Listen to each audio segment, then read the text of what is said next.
النبي يا أيها الذين آمنوا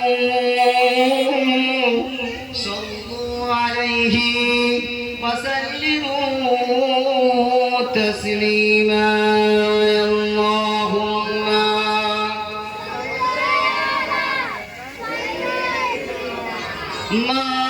مولانا محمد وعلى آل سيدنا مولانا محمد الحمد لله সর্বদাই সমস্ত প্রশংসা সমস্ত তারিফ সমস্ত গুণগান সমস্ত রকমের গুণকীর্তনা সমস্ত আরাধনা উপাসনা বন্দনা প্রার্থনা সেই মহান স্রষ্টার দরবারে নিবেদিত হোক যিনি হলেন মহিয়ান গরিয়ান সর্বশক্তিমান অনন্ত রসিক দয়ালু কৃপাবান যার বিনা অনুমতিতে চন্দ্র সূর্য তারকারাজি উদিত হয় না অস্ত যায় না যিনি আমাদেরকে অতিপয় ভালোবেসে সৃষ্টি জগতের সর্বশ্রেষ্ঠ মাখলুক মানব জাতি হিসেবে সৃজন করেছেন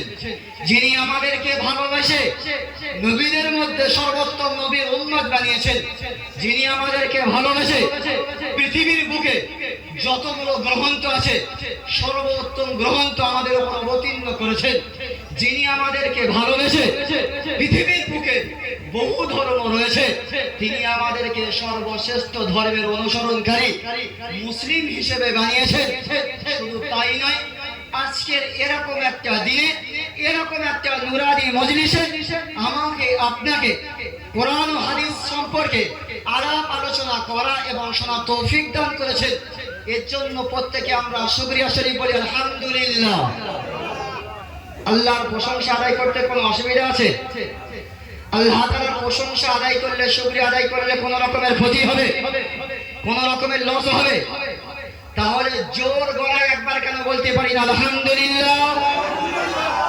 যদি আমরা সত্যিকার অর্থেই যদি আল্লাহ তাআলার প্রশংসা আদায় করি আল্লাহ তাআলা বলে লাইন শাকারতুম লা আযীদান্নাকুম ওয়া লাইন কাফারতুম ইন্না আযাবি লাশাদীদ যদি তোমরা আমার নিয়ামত পেয়ে যদি শুকরিয়া আদায় করো লা আযীদান্নাকুম আল্লাহ তাআলা কসম করে বললেন আমি আল্লাহ সে মালের মধ্যে বৃদ্ধি করে দেব ওয়া লাইন কাফারতুম যদি তোমরা নাফরমান হও অস্বীকারী হও ইন্না আযাবি লাশাদীদ আমি আল্লাহ আমার আযাবটা বড় ভয়াবহ এটাও তোমরা স্মরণে রেখো এজন্য যে হালাতে থাকি যে অবস্থায় থাকি যদি প্রশংসা করতে হয় কার জন্য করব কার জন্য করব আল্লাহর জন্য করব এজন্য প্রত্যেকে আরো একবার হৃদয়ের স্পন্দ থেকে বলি আলহামদুলিল্লাহ অতএব অনন্ত অসংখ্য দরুদ ও সালামের নাজরানা বর্ষিত হোক সেই মহান মানবের প্রতি যিনি আগমন করেছিলেন ভ্রান্ত পথিকের পথের দিশারি রূপে যার উপাধি ছিল আল আমিন সদিক আমানতদার সত্যবাদী যিনি এমন এক যুগে আবির্ভাব হয়েছিলেন যে যুগের মানুষ ছিলেন সিংহের চাইতে হিংস্র অজগরের চাইতে বিষাক্ত শিয়ালের চাইতে দ্রুত কুকুরের চাইতে লোভী শূকরের চাইতে নিকৃষ্ট যেখানে বাদল ধরা হয় না প্রেমের অশ্রু ঝর্ণা দ্বন্দ্ব কলহ মদ ব্যভিচার ছিল তাদের নিত্য সঙ্গী যে যুগের মানুষদেরকে মানুষ বলে মনে করা হতো না যে যুগে নারী জাতির ছিল না কোনো রকমের কোনো মর্যাদা ফুটফুটে নয়নের মণি কলিজার টুকরাদেরকে জীবন্ত অবস্থায় দাফন করা হতো ঘোর অন্ধকার গর্ভে যে যুগের কথা স্মরণ করলে আজও নয়ন দিয়ে গড়িয়ে পড়ে অশ্রু ঝর্ণা দ্বারা পাষাণ হৃদয় ডুকরে কেঁদে ওঠে বজ্ঞ বিজ্ঞরে হাহাকারের প্লাবন হয়ে যায় মোট কথা তিনি এমন এক সময় আবির্ভাব হয়ে মাত্র 63 বছর জীবন আদর্শে যে অপূর্ব আদর্শে চুরি মানব সমাজ উপহার দিয়েছেন তা শুধু হিন্দু মুসলিম ইহুদি খ্রিস্টান শিখ পারসি শিশু যুবক রাখাল কৃষক সত্যবিত্ত ধনী গরিব জ্ঞানী মূর্খ যোদ্ধা শ্রমপতি শ্রমিক মালিক মোট কথা সর্বকালে সর্বযুগে সর্বশ্রেণীর প্রযোজ্য যার আদর্শ সংক্রান্তে স্বয়ং আল্লাহ পাক আল্লাহ রাব্বুল আলামিন পবিত্র কোরআন পাকের মধ্যে বলে ইন্নাকা লাআলা খুলুকিন আযীম Allah said in the Quran, surely your model best of the world. যার আবিধানিক অর্থ হলো আল্লাহ পাক আল্লাহ রাব্বুল আলামিন বলেন, হে আমার রাসূল, আপনার আদর্শ হলো চূড়ান্ত পর্যায়ে সর্বশ্রেষ্ঠ। যার আদর্শ সংক্রান্তে হিন্দু ধর্মের গ্রন্থের মধ্যেও বলা হয়, হতারমিন্দ মহাসুরিন্দ পল্লা জ্যেষ্ঠম শ্রেষ্ঠম পূর্ণম পূর্ণমহনমল্লাম লাইরাদি পাপম ইল্লাহ পরম পদম জন্ম বৈকুণ্ঠ পর পরিণতিত জপিলা মুহাম্মাদুন নম। যার আবিধানিক অর্থ হলো আল্লাহ তাআলা বলেন, আমি হলাম মহা ইন্দ্রের ইন্দ্র। লা ইলাহা বললে সমস্ত পাপ মাফ হয়ে যায়, আর ইল্লাহ বললে প্রচুর সম্মানের অধিকারী হওয়া যায়। আর যদি তোমাদের মতন মানব জাতি চায় চিরতরের মতন স্বর্গে বাস করতে, তাহলে সেই মুহাম্মাদের নাম জপ করো। যে মুহাম্মদ সম্পর্কে বলা হয়, যিনি দণ্ডায়মান হলে আসমান গর্ববোধ করে, যিনি বসিলে ধরণী আনন্দ উপলব্ধি করে, যিনি হাসিলে জান্নাত সৌন্দর্যতা লাভ করে, যিনি কাঁদলে জাহান্নাম ভয় পায়, যার মুখে উজ্জ্বলতার কাছে দিন আলো ফিরে পায়, যার চুলের কৃষ্ণতার কাছে রাতের অন্ধকার হার মানে, যার খুশবুতে মেশকে আম্বর আপন খুশবু ফিরে পায়, যার পরশ গুণে নরকবাসী স্বর্গবাসী হয়, যার সম্পর্কে বলা হয়, যিনি মাতৃ গর্ভে থাকাকালে, মার পেটের মধ্যে থাকাকালে নিজের জন্মদাতা পিতাকে চিরতরের মতন বিদায় জানিয়েছিলেন। দু চোখ ভরে দু নয়ন ভরে কোনোদিনের জন্য নিজের আব্বাকে দেখতে পারে নাই, কোনোদিন নিজের জবান দ্বারা আব্বাকে আব্বা বলে ডাকতে পারে নাই।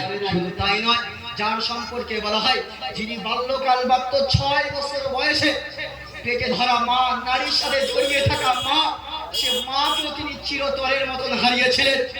মরুর পাহাড়ের উপর তিনি চিৎকার দিয়ে ছটফট করে কেঁদেছিলেন আর বলেছিলেন, হে আমার আম্মা, আমি জন্ম নেওয়ার পর থেকে কোনোদিন নিজের দু নয়ন ভরে আব্বাকে দেখতে পারলাম না, কোনোদিন নিজের জবান দ্বারা আব্বাকে আব্বা বলে ডাকতে পারলাম না, কোনোদিন আব্বাকে একটাবারের জন্য দেখার সুযোগ পেলাম না। আমি প্রতিনিয়ত যখন ময়দানে খেলাধুলা করার ক্ষেত্রে যখন যারা খেলাধুলা করতো, আমি যখন দেখতে যেতাম, আমি খেয়াল করে দেখেছি না, প্রত্যেকটা সময় দেখতাম সূর্য যখন অস্ত যেত, দিন যখন ঘনিয়ে আসতো, রাত প্রহর যখন শুরু হতো, তখন প্রত্যেকটি সন্তানের বাবা এসে নিজেদের কলিজার টুকরাদেরকে কোলে তুলে নিয়ে আদর করতে করতে চুম্বন দিতে দিতে বাড়ি নিয়ে যায়। মা, আমি কোনোদিন এমন মানুষ পাই নাই যে মানুষটা আমাকে আব্বার মতন ভালোবাসা দিয়ে আমাকে ওইভাবে করে তুলে নিয়ে আদর করে করে চুম্বন দিতে দিতে ভরিয়ে নিয়ে আমাকে বাড়ি আসবে, কোনোদিন আমি দেখতে পারলাম না। আজকে বয়স আমার 6, এমন সময় তুমিও আমাকে বিদায় জানিয়ে চিরতরের মতন চলে গেলে, আমি বাপ হারা সন্তান হয়েছিলাম, মাকেও চিরতরের মতন হারিয়ে দিলাম। বাপ হারা মা হারা সন্তান এতিম নবী, বিশ্ব নবী, যিনি লালিত পালিত হতে লেগেছিলেন নিজের দাদার কাছে। 8 থেকে 9 বছর বয়স, এমন সময় তার দাদা মাথার উপর ছায়া হিসাবে ছিল, তিনিও চিরতরের মতন বিদায় জানিয়ে চলেছিলেন। আল্লাহ রাসূল সাল্লাল্লাহু আলাইহি ওয়াসাল্লাম পুরো অসহায় হয়ে পড়েছিলেন, মক্কা নগরীতে পুরো তিনি অসহায় হয়ে পড়েছিলেন। তিনি বলেছিলেন, হে আল্লাহ, আমি নিজের আব্বাকে দেখতে পারি নাই, 6 বছর বয়সে নিজের মাকে হারিয়েছি, 8 বছর বয়সে দাদা চলে গেল, আমি কার কাছে লালিত পালিত হতে লাগবো? তারপর লালিত পালিত হতে লেগেছিল নিজের চাচার কাছে। এই ছিল তার চরিত্র। আসুন না প্রত্যেকে একবার মহব্বতের সঙ্গে সেই নবীর ওপর লাখো কোটি দরুদ ও সালাম বর্ষিত হোক। প্রত্যেকে একবার হৃদয়ের স্পন্দ থেকে বলি সাল্লাল্লাহু আলাইহি ওয়াসাল্লাম। আর একটু জোরে বলা গেল না, সাল্লাল্লাহু আলাইহি ওয়াসাল্লাম। অতঃপর আজকের মহিত অনুষ্ঠানে আলোচনা সূচনা করার পূর্বে সর্বপ্রথম আমি সেই মহান আল্লাহ পাক আল্লাহ রাব্বুল আলামিনের দরবারে দোয়া জানিয়ে রাখি যে আল্লাহ, যতক্ষণ পর্যন্ত আলাপ আলোচনা হবে আপনি কোরআন ও হাদিস ভিত্তিক আলোচনা করিয়ে নেবেন। বক্তা এবং শ্রোতা উভয়কে বলা এবং শোনার থেকে বেশি বেশি আমল করা তৌফিক দান করবেন। প্রত্যেকে বলুন আল্লাহুম্মা আমিন, আল্লাহুম্মা আমিন। একদল মানুষ আমিন বলছে, একদল মানুষ চুপ করে আছে, জানে আমিন বললে যদি কবুল হয়ে যায় তাহলে আমল করতে হবে। এতদিন যেরকম দাড়ি ছেঁচে বেড়াচ্ছিলাম, যদি আল্লাহ কবুল করে নেয় দাড়ি আর চাঁচতে পারবো না। এতদিন নামাজ না পড়ে ঘুরে বেড়াচ্ছিলাম, যদি আল্লাহ দিনের জন্য কবুল করে নেয় তাহলে নামাজ না পড়ে ফাঁকি দিতে আর পারবো না। এতদিন সমাজকে ঠকিয়ে ঠকিয়ে খাচ্ছিলাম, হারাম মাল খেয়েছিলাম, যদি আল্লাহ হেদায়েত দিয়ে দেয়, যদি আল্লাহ তাআলা কবুল করে নেয়, আর তো ঠকাতে পারবো না। বন্ধক গুরু, লোন গুরু, কোন রকমের লোন তো আর বাড়িতে টেনে আনতে পারবো না। এজন্য আমিন বলতেও ভয় পাচ্ছে। আমিন বলার পিছনে একটা উদ্দেশ্য আছে, জানেন, একটা ইতিহাস আছে। এখন আল্লাহ রাসূল সাল্লাল্লাহু আলাইহি ওয়াসাল্লাম তিনি মসজিদের প্রথম মেম্বারে উঠে দাঁড়িয়ে বললেন আল্লাহুম্মা আমিন, আবার চুপ হয়ে গেলেন। আবার কিছু সময় পরে বললেন আল্লাহুম্মা আমিন, আবার চুপ হয়ে গেলেন। আবার কিছু সময় পরে বললেন আল্লাহুম্মা আমিন।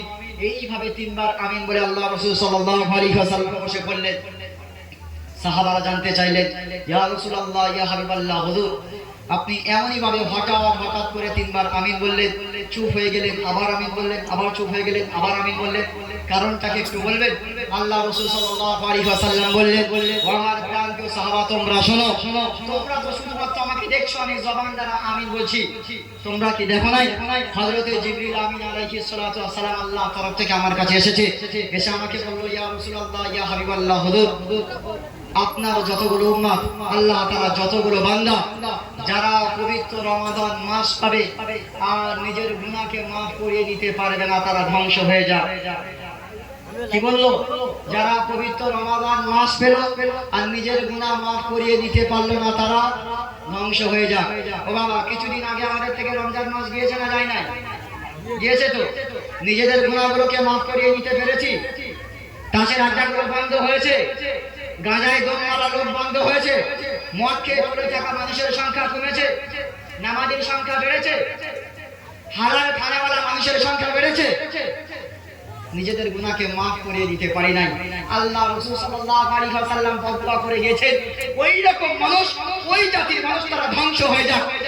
যাদের বিরুদ্ধে আল্লাহ রাসূল বদদুয়া করে গেছে, আল্লাহ রাসূল তাদের বলে গেছেন তারা ধ্বংস হয়ে যাক। আর আমার মতো দুর্বল জিন্দ মানুষ একজন, আমি যদি তাদের জন্য বলি রব্বানা যালামনা, ফেরেশতা বলবে তুমি যত গাব যাবে গাব যাবে না, গাব যাও না, আমিও দোয়া কবুল করব না। যত বাবার জন্য, মায়ের জন্য, যার জন্য নিয়ে যাবে না কেন, যত বিদেশি ইমাম সাহেব এনে দোয়া করাক না কেন, ওদের জন্য দোয়া কবুল করা হবে না। দ্বিতীয়বার আল্লাহ রাসূল সাল্লাল্লাহু আলাইহি ওয়াসাল্লামকে বলা হয়েছিল, ইয়া রাসূলুল্লাহ, ইয়া হাবিবাল্লাহ, হুজুর আপনি দ্বিতীয়বার আমিন কেন বলেছিলেন? আল্লাহ রাসূল সাল্লাল্লাহু আলাইহি ওয়াসাল্লাম বলেছিলেন, আমার শোনো তোমরা সাহাবারা, আমার কাছে হযরতে জিবরিল আমিন আলাইহিস সালাতু ওয়াস সালাম এসে বললেন, ইয়া রাসূলুল্লাহ, ইয়া হাবিবাল্লাহ, হুজুর যারা আপনার নাম শুনলো আর আপনার উপর দরুদ পড়লো না, তারা ধ্বংস হয়ে যাবে।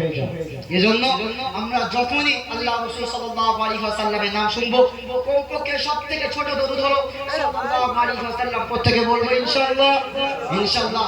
অতঃপর পর সামনে বসে থাকা দিন দরদি ভাইরা, পর্দার অন্তর আড়ালগত আমার পর্দাদিশী মা বোনেরা, আমি প্রত্যেককে জানাই আমার হৃদয়ের স্পন্দ থেকে অভিনন্দন, আন্তরিক সালাম, শুভেচ্ছা, অভিনন্দন, ওয়েলকাম, সুভাষিস, সাধুবাদ, ধন্যবাদ, প্রেম, প্রীতি, ভালোবাসা। সুধী শ্রোতা মণ্ডলী, আল্লাহ পাক আল্লাহ রাব্বুল আলামিন আমাদেরকে দুনিয়ার জীবনে এমনি এমনি পাঠিয়েছে, এমনি এমনি পাঠিয়েছে। দুনিয়ার কোনো মানুষ উদ্দেশ্যবিহীন কোনো কাজ করে? বাবা, এই যারা ভোর ভোরে বার হয়ে যায়, সারাদিন ভিড় ট্রেনের মধ্যে সময় লাগিয়ে, গায়ের সঙ্গে গা ধাক্কা লাগে, সকালবেলা ভোর করে বার হয়ে যায়, রাত ঘনিয়ে আসার পরে বাড়িতে আসে, এরা বিনা উদ্দেশ্যে যায়? প্রত্যেকটা মানুষের একটা উদ্দেশ্য থাকে। আল্লাহ পাক আল্লাহ রাব্বুল আলামিন আমাদেরকেও যে সৃষ্টি করেছেন, তারও তো একটা উদ্দেশ্য আছে। হ্যাঁ, আমার কি আছে? একটা উদ্দেশ্য আছে। আল্লাহ পাক আল্লাহ রাব্বুল আলামিন মানব জাতিকে কেন সৃজন করলেন? কারো জানা আছে? মানব জাতিকে কেন সৃজন করা হয়েছে বলতে পারবেন? বলুন। ইবাদত করার জন্য। সঠিক উত্তর। আল্লাহ পাক আল্লাহ রাব্বুল আলামিন বলেন, ওয়া মা খালাকতুল জিন্না ওয়াল ইনসা ইল্লা লিয়াবুদুন। আমি আল্লাহ পাক আল্লাহ রাব্বুল আলামিন মানব জাতি এবং জিন জাতি, এই দুই জাতিকে সৃজন করেছি শুধুমাত্র আমি আল্লাহ আমার ইবাদত উপাসনা করার জন্য। আমি আল্লাহ